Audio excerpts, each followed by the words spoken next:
Urusi imeonya kuwa ushiriki wa Korea Kusini katika mpango wa NATO wa kufadhili ununuzi wa silaha kwa Ukraine unaweza kuathiri vibaya uhusiano wake na Urusi. Kwa mujibu wa taarifa ambazo zimetolewa kwa vyombo vya habari, Korea Kusini Seoul inafikiria kujiunga na mpango huo ambao unajulikana kama Prioritized Ukraine Requirement List PURL, ambao ulianzishwa mwezi Agosti mwaka 2025. Mpango huo unahusisha nchi wanachama wa Ulaya wa NATO kununua silaha hasa zinazotengenezwa Marekani kwa ajili ya kupeleka Kiev. Mnamo mwezi Januari, Rais wa Ukraine Volodymyr Zelensky alilalamikia kasi ndogo ya washirika Ulaya katika kutoa fedha kwa mpango huo, licha ya takwimu zinazoonyesha kwamba kufikia mwezi Disemba mwaka 2025 jumla ya dola bilioni 4.3 zilikuwa tayari zimetengwa. Msemaji wa Wizara ya Mambo ya Nje wa Urusi Bi Maria Zakharova anasema taarifa hizo zimeishangaza Moscow, akionya kuwa ushiriki wowote wa Korea Kusini katika usafirishaji huo wa silaha, iwe ni wa moja kwa moja au sio wa moja kwa moja, utaahirisha tu upatikanaji wa suluhu ya mgogoro kati ya Ukraine pamoja na Urusi. Zakharova amesisitiza kuwa hatua hiyo itasababisha uharibifu ambao hauwezi kurekebishwa katika uhusiano kati ya Urusi na Jamhuri ya Korea Kusini, akiongeza kuwa Moscow italazimika kuchukua hatua za kujibu, ikiwemo hatua zisizo za kawaida ambazo ameziita ni asymmetric. Urusi imekuwa ikilani mara kwa mara usambazaji wa silaha za magharibi kwa Ukraine, wakidai kuwa hatua hizo zinaendeleza vita na kuongeza mateso ya kibinadamu bila kubadili matokeo ya mgogoro. Kwa mujibu wa ripoti ya taasisi ya kimataifa ya utafiti wa amani ya Stockholm SIPRI ya Disemba mwaka 2025, Korea Kusini imekuwa miongoni mwa wanufaika wakubwa wa ongezeko la matumizi ya kijeshi duniani.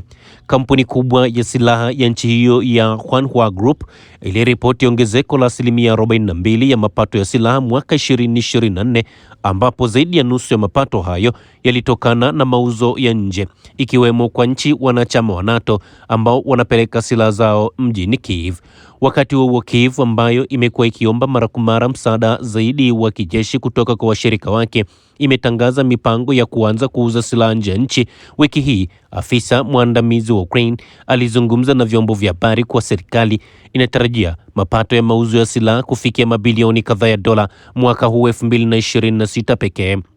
Lakini pia tumeona huko Ukraine, rais wa Ukraine Bwana Volodymyr Zelensky amesema kuwa Washington na Moscow zote zinashikilia msimamo kwamba Ukraine lazima ijiondoe katika eneo la Donbas ambalo ni sharti la kumaliza mgogoro.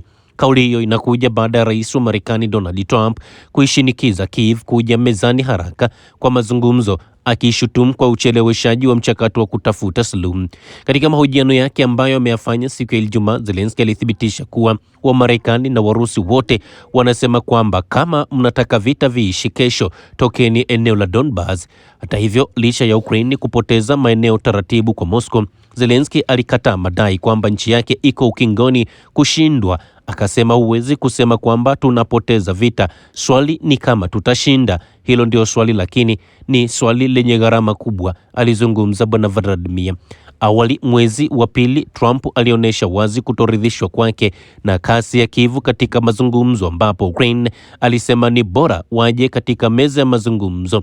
Katika matamshi mengine, alibainisha kuwa Urusi inataka kufanya makubaliano na Zelensky atalazimika kuchukua hatua, akiongeza kuwa rais wa Urusi Vladimir Putin yupo tayari kufanya makubaliano, lakini Ukraine iko tayari kwa kiwango cha chini zaidi. Zelensky, ambaye kwa muda mrefu amekuwa akikataa kukubali kuachia maeneo ya ardhi, alipinga msimamo huo, akisema kwamba mkabala wa Marekani si wa haki, akisema Marekani inapendelea upande mmoja. Kiongozi huyo wa Ukraine, ambaye muhula wake urais ulimalizika mwaka 2024 na kutajwa na Urusi kuwa ni haramu, pia amesisitiza kusita kwake kuitisha uchaguzi wakati wa vita, akisema hakuna anayependa uchaguzi wakati wa vita, kila mtu anaogopa athari zake za uharibifu, alisema, akidai kuwa Warusi wanataka tu kuniondoa madarakani. Hapo mapema Zelensky alikubali kuitisha uchaguzi kufuatia shinikizo la Marekani, lakini akaweka sharti la kupatiwa dhamana za usalama kutoka kwa nchi za magharibi. Mahojiano hayo yalifuatia duru mpya ya mazungumzo kati ya Urusi na Marekani na Ukraine ambayo yalifanyika mjini Geneva. Kabla ya mazungumzo hayo, Moscow ilisema mjadala ungejikita katika suala la mipaka ya eneo. Urusi imesisitiza kuwa suluhu ya kudumu itawezekana tu iwapo Ukraine itajiondoa katika maeneo ya Donbas yaliyo chini ya udhibiti wake, ambayo yalipiga kura ya kujiunga na Urusi mwaka 2022 na kukubali sera ya kutofungamana na upande wowote, lakini pia kupunguza jeshi pamoja na kile anachokiita kuondoa itikadi za Kinazi. Aidha, Moscow imetaka Ukraine itambue mipaka mipya inayodaiwa na Urusi. Lakini tukiweka nukta huko nchini Ukraine, tunaambiwa Kiev inaye mpango wa kuanza kuuza silaha ambazo zina thamani ya mabilioni ya dola. Ukraine inatarajiwa kuingiza mapato mabilioni ya dola mwaka huu kupitia mauzo ya silaha ya nje, kwa mujibu wa afisa mwandamizi wa Kiev. Tangu kuongezeka kwa vita mwaka 2022, Ukraine ilisimamisha mauzo yote ya silaha ya nje na kutegemea kwa kiasi kikubwa msaada wa kijeshi kutoka kwa washirika wake wa magharibi. Naibu katibu wa baraza la usalama na ulinzi wa taifa la Ukraine, David Aldoyen, amesema wazalishaji wa ndani wa silaha sasa wameidhinishwa kuingia mikataba ya kibiashara, huku serikali ikipanga kutoza kodi ya mauzo ya nje kwenye faida zao. Kauli hiyo ilichapishwa siku ya Ijumaa katika mahojiano maalum ambayo yalifanywa. Mwezi uliopita, rais wa Ukraine Volodymyr Zelensky alilalamikia kasi ndogo ya ufadhili wa Ulaya katika ufadhili wa mpango wa kununua silaha zinazotengenezwa Marekani kwa ajili ya taifa lake. Kufikia mwishoni mwa Disemba, mataifa ya magharibi yalikuwa yameahidi takribani dola bilioni 4.3 chini ya mpango huo, lakini Zelensky alisema maendeleo hayo kimsingi hayatoshi. Sasa Kiev inapanga kuruhusu viwanda vyake vya silaha kuuza bidhaa kwa mataifa yale yale ambayo yanaipatia msaada wa kijeshi. Kwa mujibu wa Aloyan, nchi zikiwemo Ujerumani, Uingereza, Marekani na mataifa Nordic ni miongoni mwa wale ambao wameonyesha nia kubwa ya kununua silaha za Ukraine. Rais wa Ukraine Bwana Volodymyr Zelensky alisema ukijumlisha bidhaa zinazokamilika, vipuri, vifaa na huduma zinazoweza kutolewa, uwezo wa mauzo ya nje unafikia mabilioni kadhaa ya dola. Alisema akiongeza kuwa mauzo ya baadaye yanaweza hata kuzidi viwango vya kabla ya operesheni Urusi. Kwa mujibu wa Looyan, tume ya serikali inayosimamia utoaji wa leseni tayari imeidhinisha leseni kadhaa za mauzo ya nje kutoka kwa watengenezaji wa silaha. Amesisitiza kuwa hakuna maombi ambayo yamehusisha silaha zilizo tayari kutumika vitani.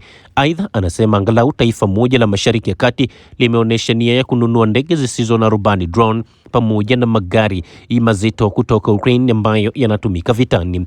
Mapema mwezi huu, Zelensky alitangaza mipango ya kufungua karibu vituo 10 vya mauzo ya silaha barani Ulaya mwaka huu, akitaja droni za majini na silaha za kupambana na vifaru miongoni mwa bidhaa ambazo zinaweza kuuzwa.